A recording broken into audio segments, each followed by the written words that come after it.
Boa noite, boa noite.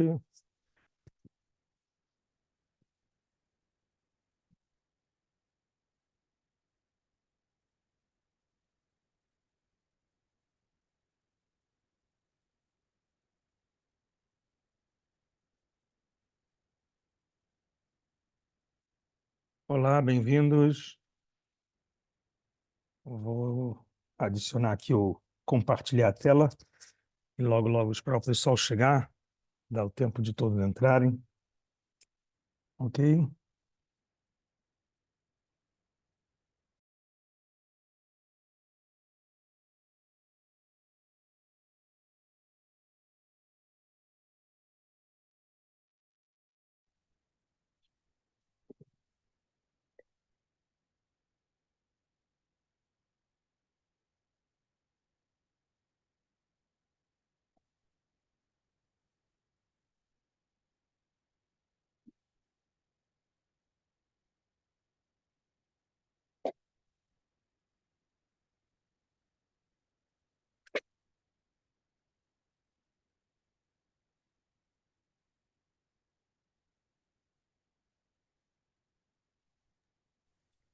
Boa noite, dona Sara. Oi, oi, Marcelo, tanto tempo. Como vai Como aí o vai? pessoal do sul do país? Estamos esperando notícias boas de lá. Como que está por aí? Graças a Deus, passo a passo. Não é uma situação normal nem fácil, mas passo a passo.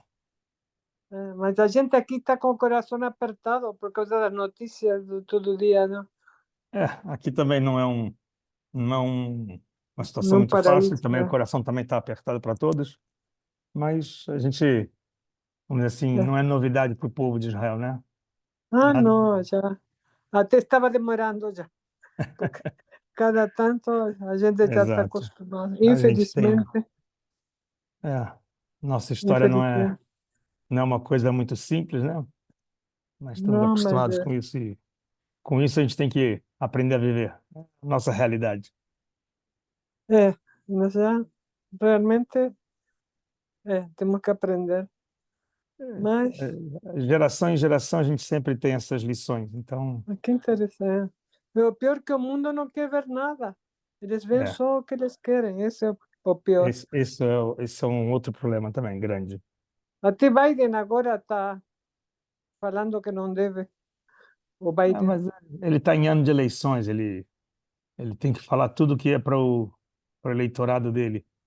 para angariar votos, é É, mesmo. agora ninguém fala. Verdade não existe nesse mundo da política, então é normal. Política é Não, política em todo lugar. política é suja, sempre foi. É, não tem muita Infelizmente. diferença, exatamente. Oh, mas Estamos acostumados com isso. esperemos que a Shem nos dê uma mão outra vez. Sempre Mas, dá, sempre dá. sempre dá. Mas vamos ver. Tudo no seu tempo. Na hora que a gente for merecedor, as coisas vão vir. Deus quiser. Não, com certeza. Esperemos. Se Deus quiser. Esperamos todo dia. É lógico, lógico. Muito bem. Vai dar mais uns minutinhos. Eu vou esperar alguns minutos até chegarem mais pessoas. E aí depois eu vou, como de padrão, eu vou deixar os microfones fechados para não atrapalhar, se alguém Tudo bem. estiver conversando no meio. E no final eu vou deixar também a oportunidade para a gente fazer perguntas. E também lembrando que as aulas estão gravadas. Podem, quem quiser, depois assistir novamente pelo canal do YouTube que eu mandei para vocês. Ou Uhum. também voltar a mandar para aqueles que não tiveram oportunidade de ver. E assim que a gente der início, vocês vão poder acompanhar depois também em outros Boa. momentos. Quer dizer, a aula gravada fica fácil. Assim, quem tiver dúvidas, perguntas, aproveita durante esse horário. Se não, também pode usar o canal do WhatsApp para fazer perguntas e, se quiserem pedidos, é uma oportunidade de comunicação entre nós. Ok? Ótimo. Então, vamos esperar mais alguns minutinhos para a gente começar.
Ok, pessoal, deu as 10 horas, com respeito a todos que estão presentes, então a gente vai começar. Primeiramente, dar bem-vindos a todos, boa noite, Roda Tov, a gente está iniciando o mês de Adar, o segundo Adar, como a gente falou na aula passada, e temos no mês de Adar, no calendário judaico, 2 Adar, alguns anos, 7 vezes a cada 19 anos. Então, esse ano a gente tem 2 Adar e hoje a gente está no Rosh Chodesh. Começamos ontem à noite, são 2 dias seguidos esse mês. Então, estamos iniciando lua nova.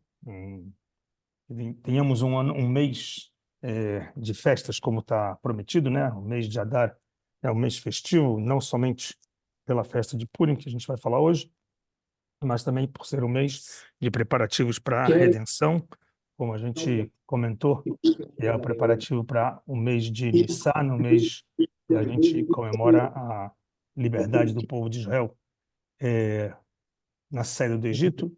Na mística judaica, isso vai muito além, isso está ligado diretamente com a energia da salvação do povo de Israel. Ou seja, não é apenas naquela época, não é apenas na saída do Egito há 3 mil anos atrás, mas que a gente espera a redenção todos os momentos, em todos os anos. Muito bem. O nosso tema de hoje, como a gente havia prometido e botado na agenda de vocês, é falarmos sobre o tema de Purim, fantasias e festas, e o que a gente faz nessa festa de Purim. E na semana que vem a gente vai falar da parte mais filosófica de Purim e da Megilat Esther, onde a gente vai falar sobre os ocultos e os revelados, as coisas que talvez a um olho nu, um olho de primeira batida, talvez a gente não consiga enxergar quando a gente lê o trecho da Bíblia que vai relatar a história de Esther, que leva esse nome, a Megilat Esther, o pergaminho de Esther. Vai ter na próxima aula, então, um pouco mais de a parte histórica de algumas formas de como enxergar esse episódio. Hoje a gente vai tratar de entender os significados da festa, como comemora essa festa, o porquê dessa festa. E na próxima aula vamos entrar um pouco mais com a questão da própria Megilá e a parte secreta que ela se encontra, ok? Só para a gente ficar com uma vontade de querer assistir a próxima aula e entender que a festa de Purim é dita que mesmo quando vier o Mashiach e vier a redenção, é uma festa que não vai ser cancelada do calendário. A princípio fala-se que na época messiânica todas as festas vão perder o seu valor, uma vez que já vamos estar com a redenção, numa vida de luz, e a festa de Purim não vai ser, junto com a festa de Yom Kippur, as 2 datas que não vão ser canceladas do calendário. Isso é uma coisa curiosa, a gente vai deixar para essa curiosidade chamar a atenção para a gente na próxima aula tratar disso. E a outra curiosidade é que é o único livro da Bíblia que a gente vai abordar na semana que vem, que não aparece o nome de Deus descrito. Temos, desde o início do Gênesis até o final de todos os livros do Pentateuco, das Escrituras, dos profetas das Escrituras, a aparição do nome de Deus o tempo todo, de várias versões, de várias formas, como Deus aparece, com tetragrama, sem um tetragrama, com vários nomes, e no livro de Esther não aparece nenhuma vez o nome de Deus, e ainda assim é um livro que foi canonizado no Tanar, ou seja, ele se encontra dentro do livro da Bíblia, então alguma coisa tem de especial, e é isso que a gente vai deixar para vocês ficarem curiosos até a próxima semana. Vamos hoje, então, falar um pouco sobre o que é essa festa específica de Purim, suas fantasias, festas, como a gente comemora essa festa de Purim. Para entender sobre a comemoração especificamente de Purim, uma rápida passagem histórica para a gente se localizar no tempo, entender do que a gente está falando, de que época que a gente está falando, ok? Então, primeiramente, entender que a gente está falando de uma época depois que o povo de Israel sofreu o seu grande abalo com a destruição do reino de, da Judéia, como é chamado, né? Malchut Yehudá, com a invasão de Nabucodonosor. Estamos falando a primeira galut, o primeiro exílio, que leva o nome exílio babilônico. Estamos falando de pouco mais de 2.400 anos atrás.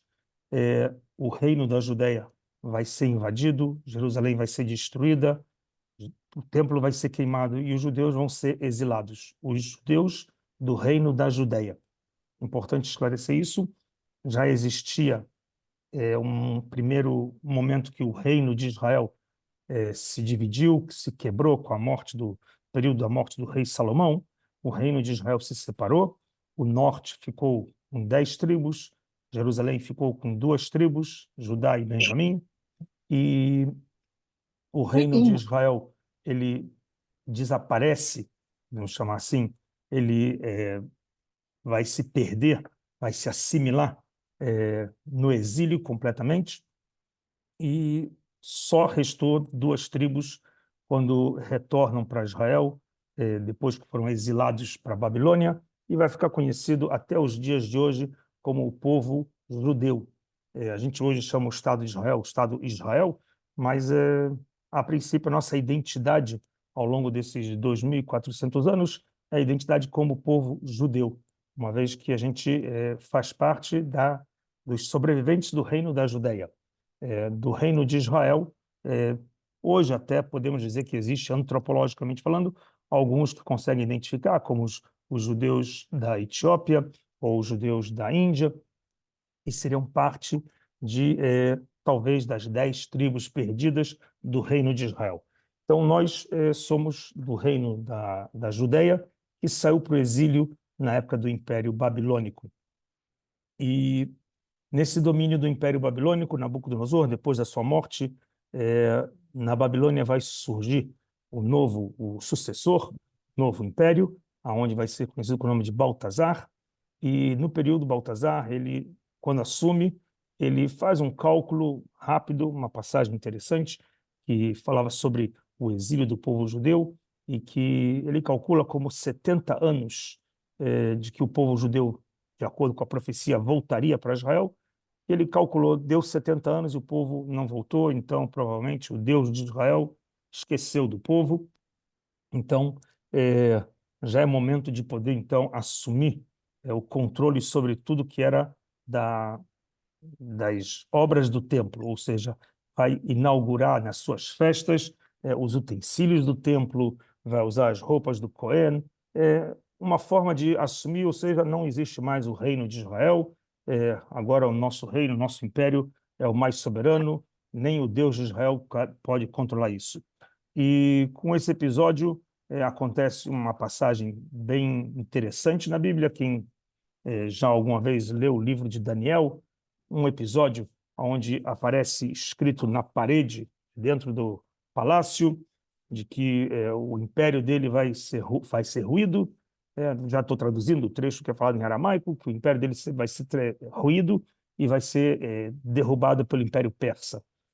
Quando se conquista, né, o rei Ciro conquista o Império Babilônico e assume Pérsia, junto com a Macedônia, com a Mesopotâmia, vão dominar o que era o antigo Império Babilônico. E é nesse momento histórico que a gente se encontra na época de Purim, no domínio do imperador Ciro, onde, dentro das suas ações, uma das coisas que ele faz é permitir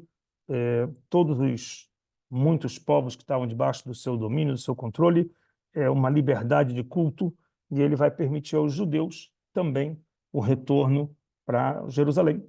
E com isso, parte dos judeus, em especial os mais pobres, liderados por um dos personagens da Bíblia também, Zerubabel, se movem em direção a Jerusalém, e entre eles também tem um dos poliglotas da época, que fazia parte dos homens da grande Assembleia Judaica, que era o personagem conhecido com o nome Mordecai.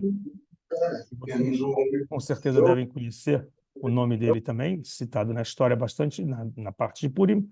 Ele era um dos líderes da comunidade judaica, dos homens da grande Assembleia, e vai voltar com, podemos dizer, a classe mais pobre, mais humilde do povo de Israel que se encontrava na Babilônia, na Pérsia, e vai voltar para reconstruir o segundo templo. E começam as obras, e nesse período vão ter os moradores locais que estavam debaixo do domínio babilônico, e no período que havia desses exílios, havia movimentações de trocas de população. E na região de Israel, na região de todo Israel, chegaram populações diferentes, se juntaram com os moradores locais aqui, fora os judeus que foram exilados, e eles, quando souberam do retorno dos judeus, foram reclamar com o rei da Pérsia. Que história é essa de os judeus estarem voltando para cá? Então, esse é o momento que se encontra essa época histórica. E nesse período, o rei Ciro morre e vai ser, então, na sucessão, o império da Pérsia vai ser assumido pelo famoso rei que, na história de Purim, vai ser conhecido com o nome de Ahasverosh, Artaxerxes, também em português vão traduzir. Nesse período da história, um período que, ao nosso ver, quando lemos a história de Purim, no dia que a gente comemora a festa, a gente lê a Megilá, o trecho bíblico, lemos lá os capítulos um após o outro, uma leitura que, de forma rápida, pode ser 30, 40 minutos, quem quiser se estender um pouco mais, em uma hora você leu tudo, mas a história em si, de fato, ela ocorreu num período de quase 13 anos. Entre 12 e 13 anos de extensão de tempo foi do acontecimento todo que a gente conhece na leitura do livro de Ester.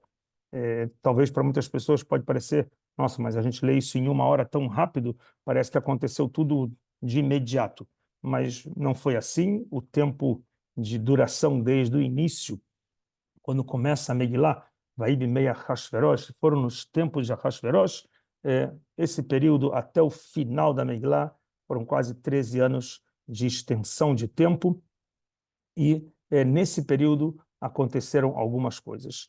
A gente até poderia dizer que algumas coisas que serviram de modelo para o que a gente conhece de parte da história do povo judeu ao longo dos seus exílios.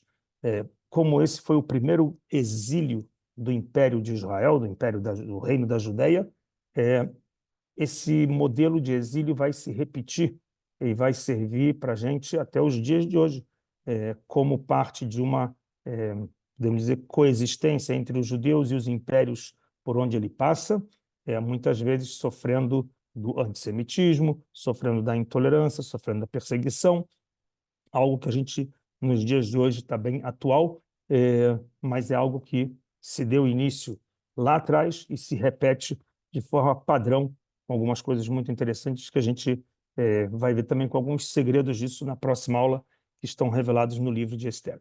Então, especificamente, o rei Ahasverosh faz um decreto para exterminar os judeus.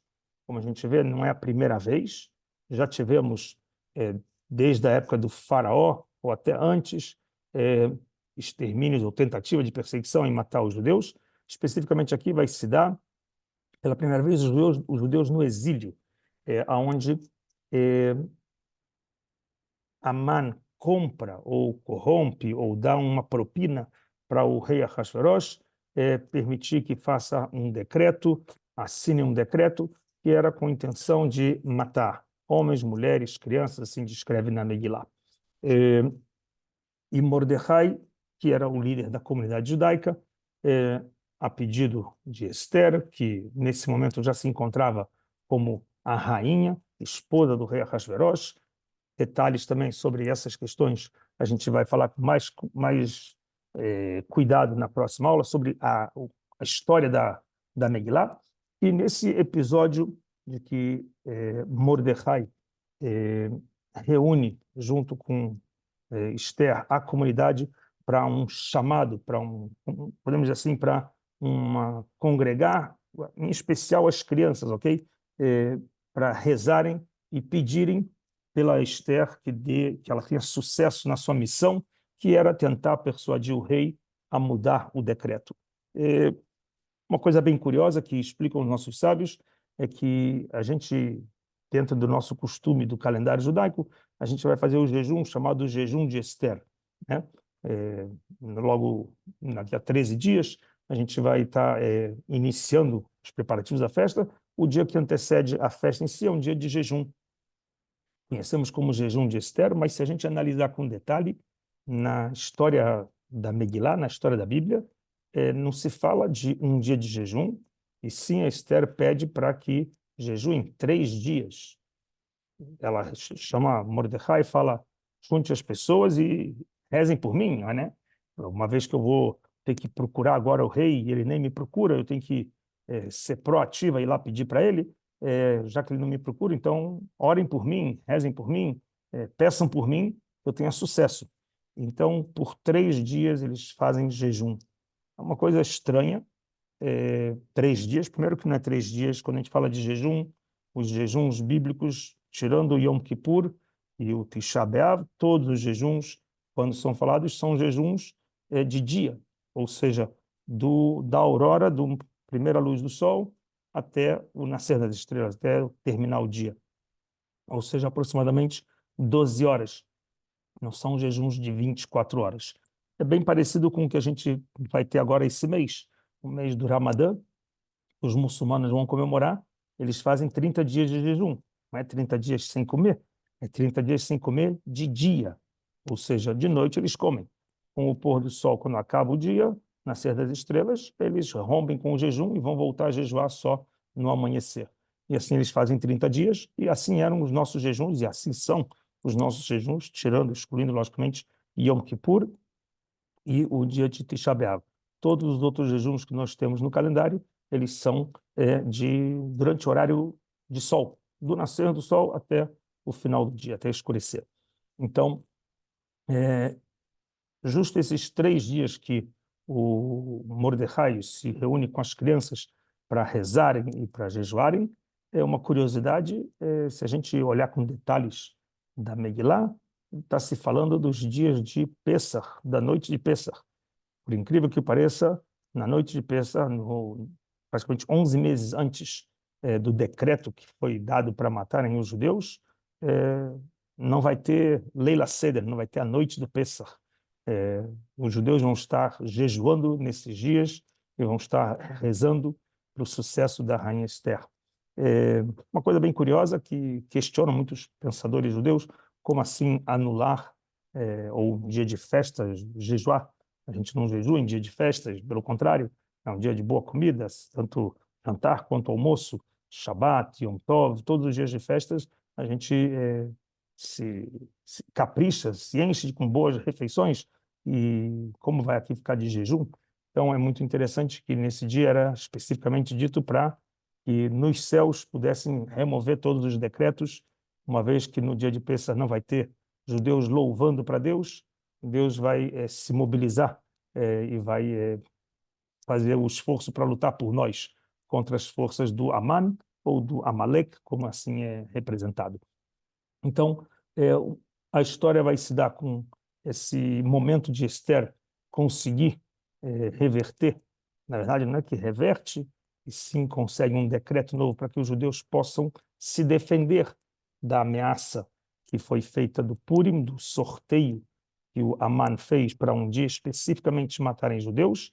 E os judeus foram bem-sucedidos, tiveram sucesso na luta. Mas, antes de tudo, foi uma luta.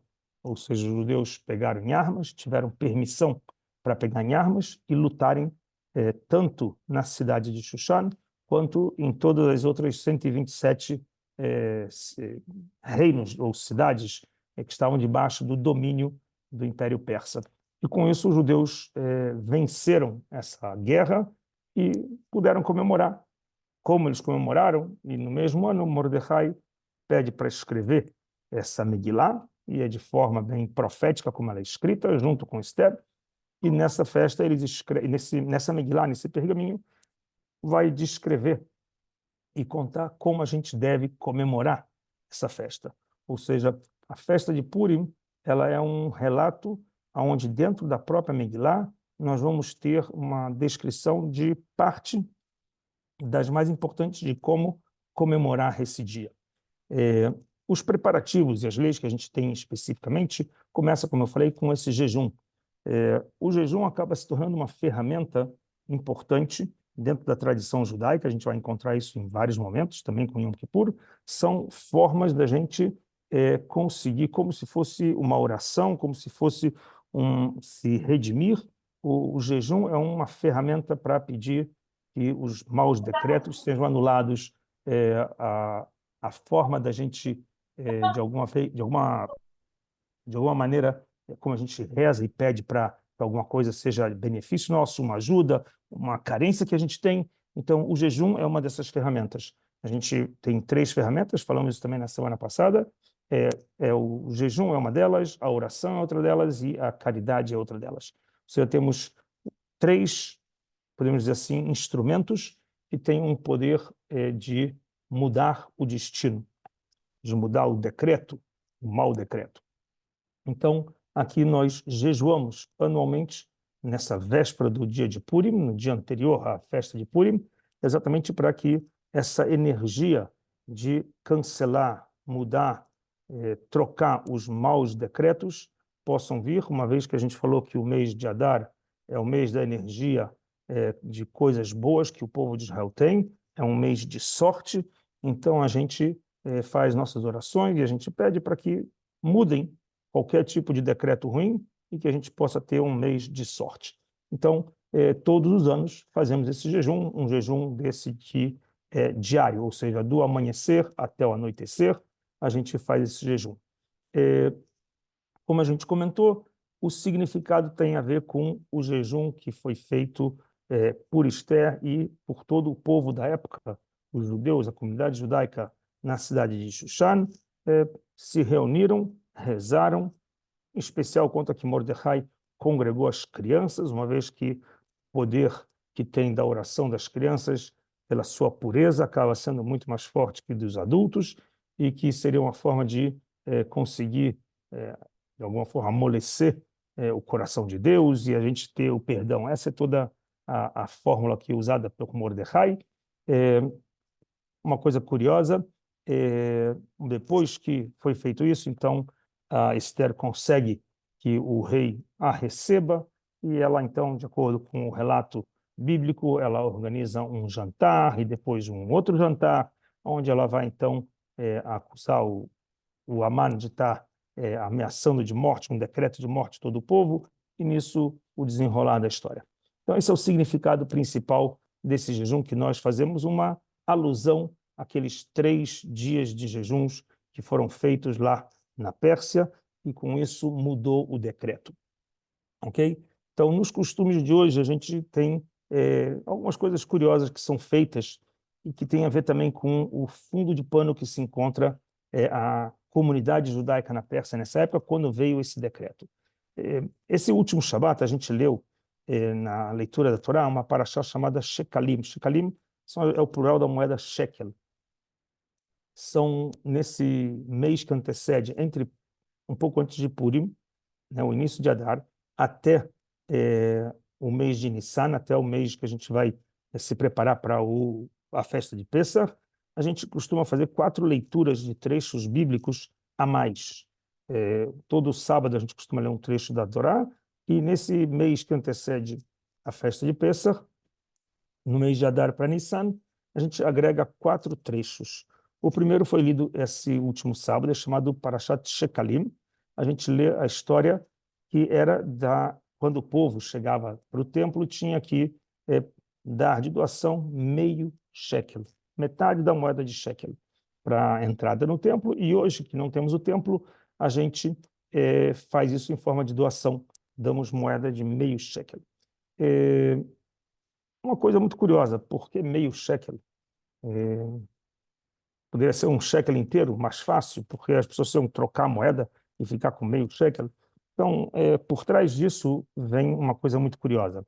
Primeiro de tudo, uma das coisas que na Bíblia vai descrever, na Parashá, no trecho da Megilat Esther, no pergaminho de Esther, na história, vai relatar que o povo se encontrava, uma frase em hebraico que diz assim, mefurado, eles estavam dispersos e separados, eles estavam desunidos, né? Yeshnam echad, mefuzar, mefurado, assim descreve a Megilá. Estavam dispersos, desunidos, e normalmente a ideia do meio shekel na Bíblia, quando iam para o templo, era de que as pessoas, quando davam meio shekel, quer dizer, representando por pessoa meio shekel, significava que eu não sou um inteiro. Muitas pessoas se acham, às vezes, que eles são todo-poderoso e que eles são únicos, e a ideia da Parashá, essa específica da Torá, é de que nós somos só metade. Cada um de nós só vale metade. Ou seja, para que eu possa ser um, eu tenho que ter duas metades. Então, a ideia de que as pessoas precisariam se unir. Então, essa é uma primeira alusão, já antes de começar a festa de Purim, que as pessoas fazem a doação, a tzedakah, o donativo, esse de meio shekel. Então, isso hoje é feito normalmente nas sinagogas, e esse dinheiro é levado para doação. As sinagogas distribuem isso para ajudar pessoas carentes. De algumas formas, vão ser voltados para a tzedakah, a ajuda. E no dia 14 e no dia 15 de Adar, então, logo em seguida, a gente comemora a festa de Purim e de Shushan Purim. O dia de Purim, normalmente, o que a gente faz é em todas as cidades do mundo, é um dia único, dia 14. Apenas descreve na própria Megilá, uma passagem que tem, onde cidades que eram fechadas com muralhas, elas iam comemorar no dia seguinte, porque o relato bíblico conta que também a luta se estende por mais um dia para as cidades que estavam com as muralhas. Então, hoje em dia, na prática, nós, por exemplo, em Jerusalém, que é uma cidade de muralhas, comemoramos no dia 15 a festa de Purim, enquanto que todas as outras cidades que não têm muralhas, elas vão comemorar no dia 14. E tem algumas outras cidades na passagem talmúdica que falam cidades que tinham muralhas. Algumas outras cidades, por exemplo, nem hoje, por exemplo, Jericó, nem temos mais judeus morando lá, mas cidades que poderiam comemorar no dia seguinte. Então, isso é uma das coisas curiosas que a gente tem com relação especificamente à data da comemoração. E no outro dia, Shushan Purim era a alegria pela vitória da luta. Ou seja, um dia foi um dia de luta e no dia seguinte o dia da vitória, o dia da comemoração. Muitas pessoas podem às vezes estranhar, mas é uma passagem de uma história onde tem uma guerra, onde os judeus tiveram que ir pela primeira vez fora do seu país, no exílio, pegarem armas e lutar. É bem interessante porque até então os judeus não tinham permissão de ter armas para se defender, uma vez que eles estavam no exílio. Nem no período babilônico, debaixo de Nabucodonosor, nem de Baltazar, os judeus tiveram permissão de pegarem armas. E somente aqui, depois desse pedido da Esther, os judeus tiveram a possibilidade de pegarem armas e se defender. Uma outra coisa muito curiosa é que vai ser nesse episódio, especificamente aqui, pela primeira vez, que a gente vai ter também a denominação de que somos chamados de judeus. O que significa isso? Até então, nós não éramos chamados com a denominação puramente de judeus, e sim pelas tribos. Aparece na citação do Mordecai, quando ele é apresentado, é dito Ish Yehudi, um homem judeu. O nome dele era Mordecai, Ben Yair, Ben Shimi, Ben Kish, Ish Yemini. E ele era da tribo de Benjamim. A descrição bíblica da Megilá relata, então, qual é a sua origem de tribo, mas ele era chamado um Ish Yehudi. E, na verdade, é a primeira vez que a gente vai ter na passagem bíblica onde a nação judaica vai receber o nome judeu. Uma coisa bem curiosa, isso é talvez uma das coisas mais interessantes dentro da curiosidade que tem da história de Purim, que vai ser a primeira citação nacional como um termo de judeu. Com relação à festa especificamente, tem mitzvot, como todas as festas judaicas que a gente tem, temos obrigações, algumas obrigações com relação à festa. Na festa de Purim, existe um código, podemos dizer assim, até secreto, que é dito dos 4 mem. Mem é a letra em hebraico, eu coloquei aqui anotado para vocês, não sei se vocês conseguem ver, mas a letra mem, que é em hebraico a letra do valor 40, né, a letra representativa como M em português, existem 4 mitzvot ligadas à letra mem, dentro da história de Purim. Então, eu queria deixar isso para facilitar a nossa memória, a memória de todos, quando pensam como eu vou comemorar a festa de Purim, de que maneira a gente comemora a festa de Purim. Então, trouxe para vocês esse segredo, as 4 letras mem. Mas antes de falar sobre as leis especificamente, o significado do nome Purim. O que significa isso? A palavra pur, em hebraico, é sorteio. Aman, ele vai fazer um sorteio. E é muito interessante, porque ele precisaria fazer um sorteio para matar o povo judeu.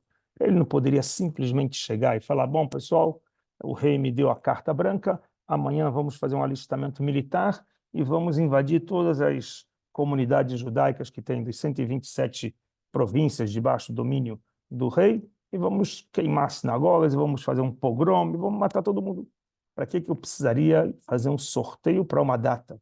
Por que esse tipo de modelo de fazer um sorteio? E aí aconteceu o fato dele fazer esse sorteio e caiu no mês de Adar, e como a gente falou na semana passada, também comentamos isso, mal ele imaginava que era um mês de sorte para o povo de Israel, ele achava que era um mês triste, uma vez que nesse mês Moshe Rabbeinu, faleceu no dia 7, mas de verdade ele nasceu também nesse dia, então acabou se tornando um mês de sorte, né? Mas por que ele escolheu fazer um pur? É, entre parte do que a gente chama de fantasias da festa, a gente usou o termo, a gente vai falar um pouco das fantasias, e na próxima aula vamos falar dos segredos ocultos, o que está oculto, o que está revelado dentro da Megilá, um pouco dos quem é quem desses personagens que se encontram na Megilá. Quem são esses personagens e por que eles agiram de certas formas bastante estranhas? Aman, um deles, e a gente poderia imaginar, o cara é dito como o principal ministro do rei, o malvadão da história, porque ele precisa ter medo de escolher um dia sair matando os judeus, porque ele precisou usar das forças da astrologia, fazer um sorteio para tentar um dia que não tenha nenhuma sorte para o povo de Israel. Ou seja, aqui a gente encontra que por trás dessa máscara do malvado Aman, existe uma pessoa que era extremamente, não medroso, mas sabia de quem o poder de Deus. Ou seja, ele sabia, assim como o próprio rei Baltazar, o filho de Nabucodonosor, e assim como foi também com Ahasverosh, que também fez uma grande festa. Todos eles acharam, bom, agora o Deus de Israel já se aposentou, foi dormir, então a gente pode agora fazer a festa. Então Amã sabia que por trás existe uma força poderosa, o povo escolhido por Deus, esse mesmo Deus que afogou o faraó do Egito. Então, ele sabia com quem ele estava mexendo. E ele procurou de todas as formas aonde vai ter uma brecha, quem sabe, alguma energia negativa, e nesse momento poder se aproveitar para matar o povo de Israel. Ou seja, a palavra pur tem a ver exatamente com esse sorteio. Purim tem a ver com esse sorteio. Dentro da nossa tradição, então, uma vez que se deu o episódio da vitória, o Mordecai com a Esther, então fazem, na escrita dessa Megilá, a orientação de como devemos comemorar. E dentre essas orientações, eles escrevem que a gente deve fazer a leitura dessa Megilá, ou seja, a história tem que ser contada geração por geração e em qualquer idioma tem que ser entendido. Ou seja, em todas as 127 províncias, debaixo do domínio do rei, todos deveriam receber essa Megilá e deveriam entender no seu idioma. Uma bela lição de que a gente deve ler em qualquer idioma. Logicamente que hoje nas sinagogas leem em hebraico, e para todo mundo poder ouvir, mas é importante que cada pessoa pegue a sua Megilá no seu idioma materno, seja português, quem fala espanhol, inglês, o que for, o seu idioma melhor, e vai estudar, vai ler e entender o que é essa história, conhecer essa história. E aqui vem um segredo importante de que a ideia de que essa história ela é uma história não somente do passado, ela é uma história que se repete. E hoje estamos bem atentos a esse momento de repetição. Hoje, que eu digo, não só hoje, 2024, mas a gente, nesses últimos 100 anos, tivemos vários episódios, desde pogromim da Rússia, desde o Holocausto e desde as guerras que a gente vê hoje, de pessoas que querem ver com o extermínio do povo de Israel. Ou seja, não apenas em Purim tivemos alguém com o nome de Aman, Araxá, e alguns ainda vão dizer que existe na filologia aí, de que a palavra Aman, da Pérsia, tem a ver com a família Khomeini, interessantes ou não, mas a ver com parte de uma família persa que é famosa, histórica, e que tem dentro da sua origem uma vontade de ver o extermínio e o desaparecimento do povo de Israel. Então, ler a história, conhecer a história, é parte importante e parte das leis, ou seja, é uma lei importante. Quem não lê, ou quem não escuta, na verdade, né? Nós devemos ouvir, né? Quem puder ler na Megilá, no pergaminho, é bem-vindo, faz uma mitzvah, ótimo, mas somente ouvir já faz parte da mitzvah, é feita de forma aonde alguém vai ler com uma brachá, igual tem a mitzvah de ouvir o shofar em Rosh Hashanah, temos a mitzvah de ouvir a Megilat de Esther, do início ao fim, homens, mulheres, crianças, crianças também, por mais que algumas pessoas falem, mas as crianças fazem barulho, etc. Mas é exatamente uma festa onde as crianças eram parte importante do milagre, uma vez que elas foram reunidas, falam de um número lá de 22 mil crianças reunidas na comunidade da Pérsia, que o Mordecai junta todos eles para rezarem, ou seja, as crianças têm papel importante dentro da redenção que se deu lá em Purim, e eles não ficam fora da festa de hoje, não somente de usar máscaras e usar fantasia de rainha ou de Mordecai ou do que for, de rei, mas sim de participar da história, de ouvir a história. Então, isso é o papel número 1, que é importante a gente saber. Segunda questão, dentro das leis que a gente tem dentro da história da Megilá, é de que Mordecai fala para as pessoas, olhem, segundo a mitzvah, segundo a lei que a gente tem de Purim, é fazer mishloach manot. Mishloach manot significa enviar alimentos ou mantimentos. Está no plural a palavra manot. Manot quer dizer mantimentos. Ou seja, a gente manda mantimentos, pelo menos 2, no plural, para pelo menos 2 amigos. A gente fala aqui pelo menos um amigo, mas os sábios de hoje falam que devemos pelo menos para 2 pessoas. Tudo no plural. Então, como está se falando mishloach manot, a gente manda no plural para 2 pessoas. Costuma-se fazer 2 tipos de alimentos para que as pessoas possam fazer 2 tipos de brachot, ou seja, pode fazer uma brachá da fruta, uma brachá da massa, ou uma brachá de bebida, que as pessoas possam ter o mérito de fazer brachot ao se alimentar. A gente costuma abençoar o alimento. Então, se a gente se envia, cada um manda ou entrega em mãos, ou manda em um portador, entregar para amigos 2 alimentos. Isso no dia específico do dia de Purim, no dia 14. Ou seja, é um dia que a gente vai dedicar para estar se encontrando com pessoas ou ajudando, mandando, através de um mensageiro, alimento para as pessoas, que eles possam comemorar a sua festa. Isso em si, qual é a lógica por trás disso? Se lá na Bíblia descreveu que o povo de Israel se encontrava na época desunido, separado, disperso, então o tikkun, o reparo, o conserto, a melhor maneira de corrigir é exatamente o encontro, a aproximação, estarem juntos. Então, quando eu levo uma cestinha de comida, um bolo, uma fruta, ou uma bebida, uma cerveja, um vinho, o que for, faço uma cestinha e levo para o meu amigo, na hora que eu entrego para ele, eu tenho a oportunidade de dialogar, de encontrar, de estar solidário, e ele assim vai fazer com o meu outro vizinho, e as pessoas fazem uma corrente de união, ou seja, parte do que o Mordecai com Esther nos ensinam quando escrevem na Megilá, de que o comportamento nesse dia é leitura da Megilá, e depois vocês vão fazer o Mishloach Manot, vocês vão entregar alimentos, e isso tudo vai fazer parte da reparo, a reparação espiritual do que era o momento lá atrás de discórdia, de separação, é o reencontro. Terceira lei, terceira mitzvah que se encontra também começa com a letra Mem, é Matanot Levanim. Matanot Levanim é presentes para os carentes, presentes para as pessoas pobres. Então, pode ser em forma de dinheiro, pode ser em forma de alimentos também, em especial para que as pessoas possam, nesse dia, comemorar de forma digna a festa.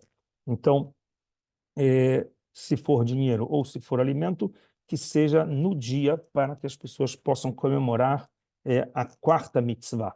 A Matanot Levanim, os presentes que a gente possa dar em dinheiro ou em alimento, não especificamente para comer, mas para preparar comida, pode mandar um quilo de arroz, pode mandar um saco de farinha, pode mandar, se quiser, um frango para as pessoas prepararem, o que for para uma família, e a pessoa vai poder ter, então, a oportunidade de cumprir a quarta mitzvah, que é um mistê. Mistê é uma refeição festiva, um banquete. Essa seria a melhor tradução. Um banquete. No dia de Purim, a gente faz um banquete. Um banquete onde se come pão, carne, vinho, e ainda vai se dizer na parte mística que até se embebedar nesse dia. Né? Alguns levam isso a ferro e fogo, não obrigatoriamente precisa se embebedar, e nem é bom se embebedar, mas o termo é estar libessume, ou seja, o termo em hebraico é como se estivesse assim, até um pouco meio tonto. Né? Qual é a ideia? A ideia é que a gente consegue sair da realidade, ou seja, conseguimos nos elevar, nos transcender da ameaça do extermínio e estamos agora em transe. Essa é a ideia da vitória. Não obrigatoriamente tomar um porre, ficar bêbado, como muitas pessoas pensam, mas não. A ideia de que o vinho faz as pessoas se alegrarem. Então, a gente faz a refeição, esse mistê, esse banquete, com carne, com vinho, com pão. E as pessoas que são carentes, elas não têm essa possibilidade, então é aí a oportunidade que a gente tem, novamente, como a gente viu, se Matanot Levanim era para levar para pessoas carentes, é a junção. As pessoas que podem vão ajudar as pessoas carentes a terem a oportunidade de fazer esse mistê. Isso, de novo, é também parte do modelo de concerto. Sociedade que estava na época desunida, dispersa, brigada, na hora que as pessoas se ajudam, solidários, se juntam, fazem com que o reparo espiritual da energia que existia do pré-Purim, que levou talvez ao sorteio e ao decreto de extermínio, ou seja, não é do nada que o Aman falou de um dia para o outro, acordou de mau humor, vou matar os judeus. O que está por trás desse antissemitismo tem ali muitas questões. A gente, na próxima aula, como falamos, vamos falar sobre as coisas ocultas que tem dentro da Megilá, mas o porquê desse antissemitismo, o porquê desse ódio aos judeus, o porquê de querer matar os judeus. Será que os judeus trouxeram para si esse castigo por algum tipo de comportamento errôneo que eles estavam fazendo? Será que essa falta de união, será que essa briga interna, será que essas discórdias fizeram parte de incrementar um ódio aos judeus? Então, parte do reparo que o Mordecai com Esther escrevem na Megilá é exatamente isso, que nós fazemos um processo de correção, começando com a leitura da Megilá, de forma cognitiva, depois de forma de comportamental, eu saio do meu eu e vou ao próximo, entrego comida, tiro do meu bolso o que é um desafio. Também as pessoas que às vezes não entendem o que é o tirar do bolso, é quando você deixa o teu egoísmo, teu individualismo e você vai ajudar o próximo e depois as pessoas vão sentar e comemorar e comer juntos, vão fazer banquetes em família, com amigos, fazem uma grande refeição. Então, esse é o dia que as pessoas se dedicam para a festa de Purim. No dia 14 de Adar, as pessoas vão se dedicar dessa forma. Os costumes que existem são diversos. Na leitura da Megilá, tem um instrumento que é muito típico no folclore judaico, que é o reco-reco, chamamos de Ra'ashan. Ra'ashan é da palavra em hebraico que faz ruído, faz som, faz barulho.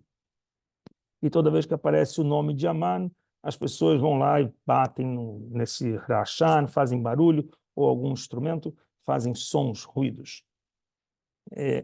Tem muito em cima desse folclore eu vou trazer apenas uma lembrança curiosa. São duas festas que elas têm instrumentos parecidos de ação. A festa de Purim e a festa de Hanukkah são duas festas que não são citadas, né, dentro do Pentateuco. Elas são pós-Pentateuco e elas têm ações interessantes. Em Purim, a gente tem uma ameaça física, uma ameaça de extermínio do povo, fisicamente, decreto de morte, e a reação foi: jejuem por mim 3 dias, eu vou pedir ajuda para o rei. Ou seja, foi uma ação espiritual, uma ação, podemos dizer assim, de forma a mexer com as energias para que dos céus viessem a salvação. Em Hanukkah, o oposto, não tinha uma ameaça física. Pelo contrário, a ameaça era puramente espiritual. Era o helenismo, a cultura grega invadindo em Jerusalém, as divindades, as estátuas pagãs colocadas dentro do templo, afetando todo o monoteísmo e todo o culto do templo. E os judeus se rebelaram como? Pegaram armas e foram à luta. Os macabeus pegaram espadas e foram à luta. Ou seja, uma ameaça espiritual, reagiram de forma física. Exatamente o oposto de Purim.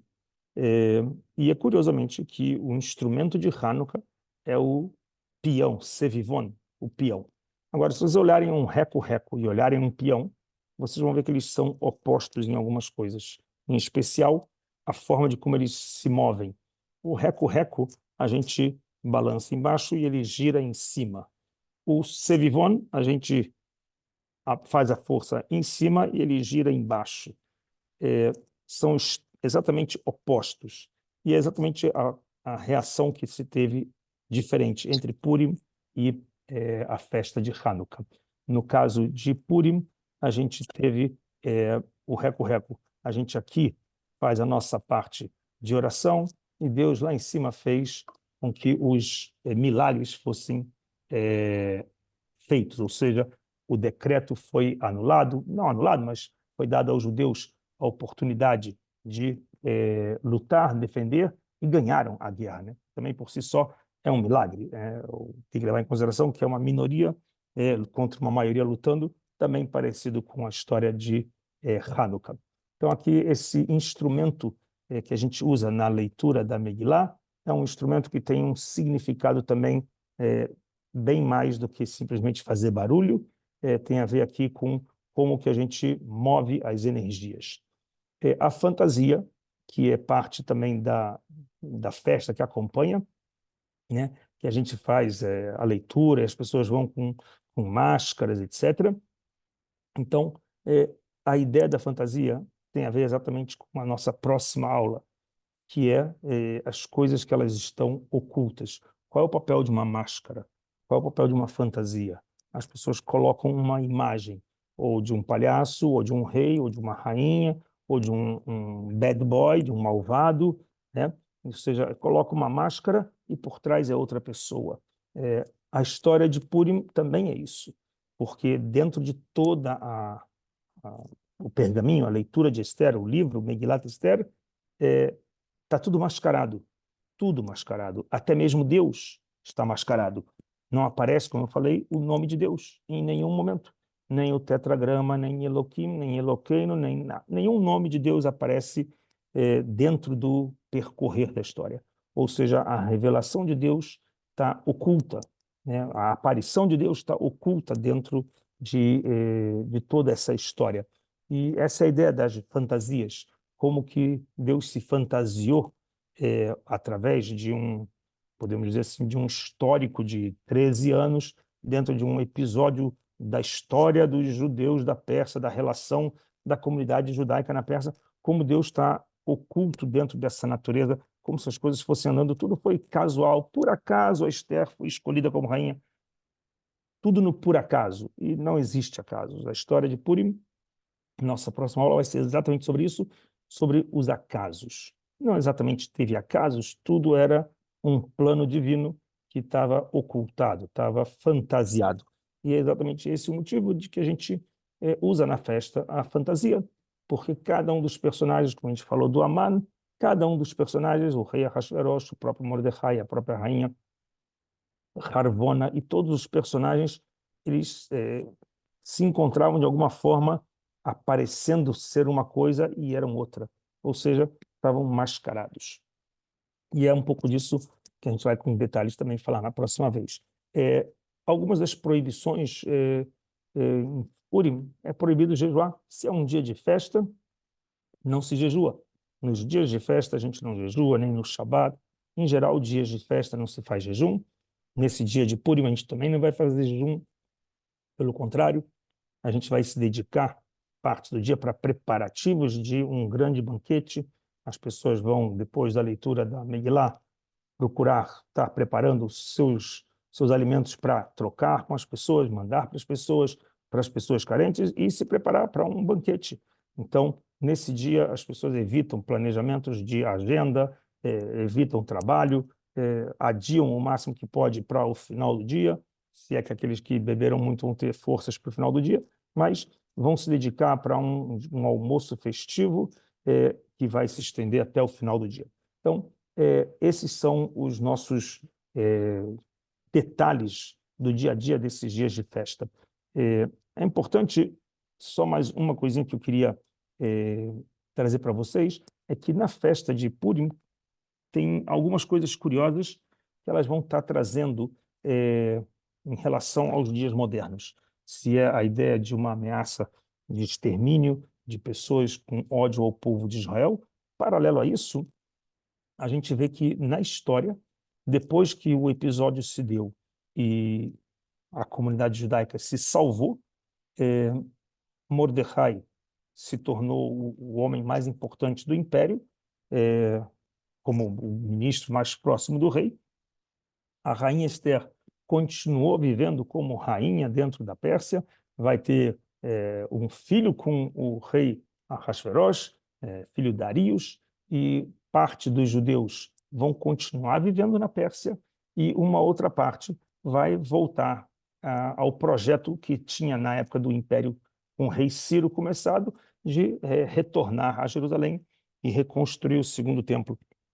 E dessa vez vão vir, junto com Ezra e Neemias, vão vir para Jerusalém, refazer o segundo templo, e uma parte da comunidade vai voltar para Israel e vão fazer o que a gente conhece no período da história como o retorno a Sião, Shivat Zion, o retorno da soberania de Israel, dos judeus em Israel. Ou seja, vão voltar a ter um templo com uma vida de culto, podemos até dizer, monárquico em Jerusalém, logicamente que não totalmente pleno, ainda assim também pagando impostos para o Império Persa, e não durou muito tempo, porque depois de um tempo vão ser invadidos pelos gregos, mas voltaram a ter a soberania, o povo de Israel voltou.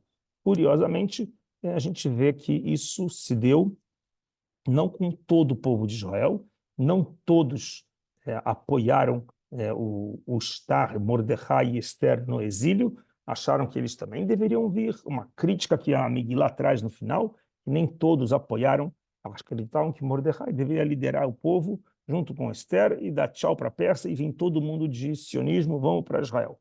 Mas isso não se deu. Curiosamente, a gente entende que a construção do segundo templo, a reconstrução desse segundo templo, ela se dá e parte do povo continua na diáspora. Provavelmente a elite, provavelmente aqueles que estavam próximos à família do Mordecai, os próximos ao reino, e a grande massa dos mais humildes, esses sim seguiram com Ezra e Neemias e fizeram um segundo templo bem, bem pequeno, nada próximo ao que era o templo de Salomão, e ainda nem seria próximo ao que depois seria reformado pelo rei Herodes. Mas é o retorno que tem. Curiosamente, uma alusão à história de Purim com a história moderna do povo de Israel, onde vão ter muitas alusões de comparar a história de Purim com a ameaça do Holocausto, que também não se deu de um dia para o outro, que também durou do ano de 33 até 45, são 12 anos de tempo, ou seja, bem parecido com o mesmo tempo que se deu no episódio de Purim, e também muito parecido que após o término do Holocausto, os judeus voltaram a ter a soberania em Israel, com o reconhecimento da ONU e o nascimento do Estado de Israel, e dessa forma existe um paralelo entre o que era Galut Bavel, o exílio babilônico, e o exílio que os judeus tiveram edomita do período romano, ou seja, do ano 70 até 1948, os judeus, depois desses quase 2.000 anos, voltarem a ser soberanos na terra de Israel.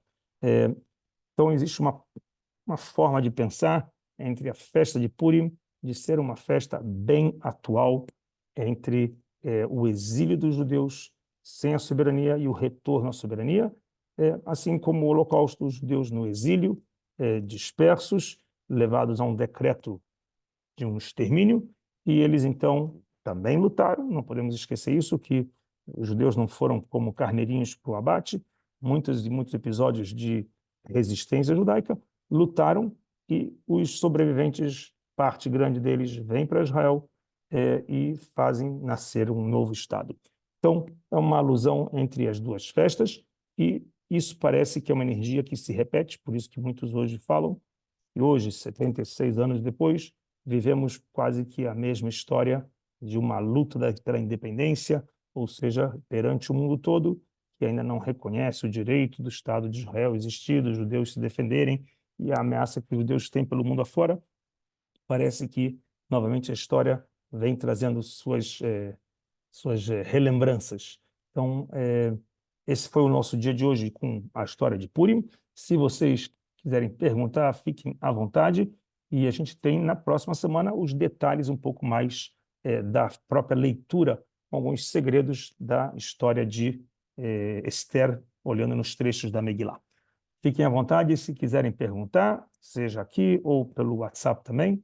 E essa semana, em 2 dias no máximo, já vai estar no site do YouTube que vocês receberam, também essa aula gravada. Ok? Perguntas, quem quiser, à vontade. Alguém tem uma pergunta?